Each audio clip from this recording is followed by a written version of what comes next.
Hey guys, আসসালামু আলাইকুম, welcome back to my channel. আজকে আমি আপনাদেরকে তৈরি করে দেখাবো ভাত ভাজি। অনেক সময় দেখা যায় যে ভাত খাওয়ার পরেও কিছু ভাত থেকে যায়, সো সেই ভাতগুলো ফেলে না দিয়ে এইভাবে ভাত ভাজি করে দেখবেন। আর এই ভাত ভাজিটা অল্প কিছু উপকরণই তৈরি করা যায়, আর এটা একবার খেলে বুঝতে পারবেন যে কতটা মজাদার। তো চলুন দেখে নেওয়া যাক কীভাবে তৈরি করতে হয়। তার জন্য আমি চুলার উপর একটি প্যান বসিয়ে দিয়েছি আর এর মধ্যে কিছু পরিমাণ তেল দিয়ে দিলাম।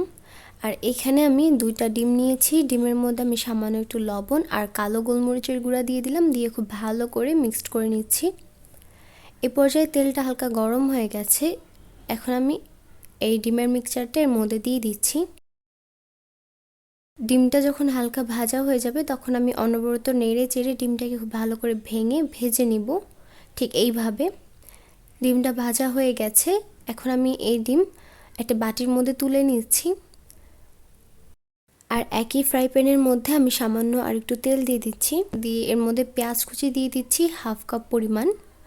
পেঁয়াজ কুচিটা দিয়ে অনবরত নেড়ে চেড়ে চুলা আঁচ মিডিয়ামে রেখে পেঁয়াজটা হালকা একটু সটে করে নিচ্ছি। এ পর্যায়ে পেঁয়াজটা হালকা ভাজা হয়ে গেছে। এখন আমি এর মধ্যে 1 কাপ পরিমাণ গাজর কুচি দিয়ে দিচ্ছি। গাজরটা আমি একটু চিকন করে লম্বাটে করে কেটে নিচ্ছি, আপনারা চাইলে কিউব করে কাটতে পারেন। এখন আমি একইভাবেও গাজরটাও হালকা সটে করে নিচ্ছি। এ পর্যায়ে আমি গাজরও হালকা ভেজে নিয়েছি। এখন আমি এর মধ্যে হাফ কাপ পরিমাণ কিউব করে কেটে রাখা টমেটো কুচি দিয়ে দিচ্ছি।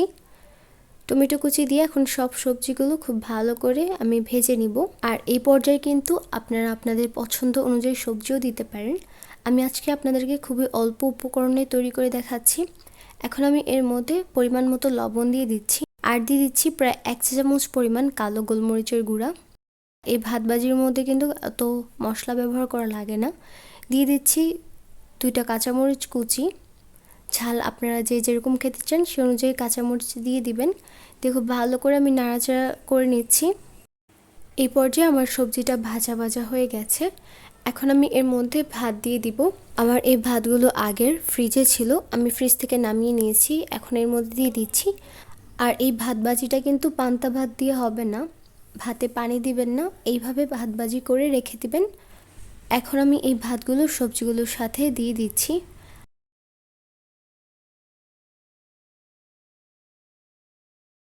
এখন আমি সবজি আর ভাত খুব ভালো করে মিশিয়ে নিচ্ছি। এ পর্যায়ে চুলা আঁচ মিডিয়ামে রাখবেন, বেশি বাড়িয়ে দিবেন না। ভাতটা আস্তে আস্তে গরম করে নেবেন। সব কিছু খুব ভালো করে নেড়ে চেড়ে মিশিয়ে নিচ্ছি আর ভাতটাও গরম করে নিচ্ছি একটু, যেহেতু ভাতগুলো ফ্রিজে ছিল।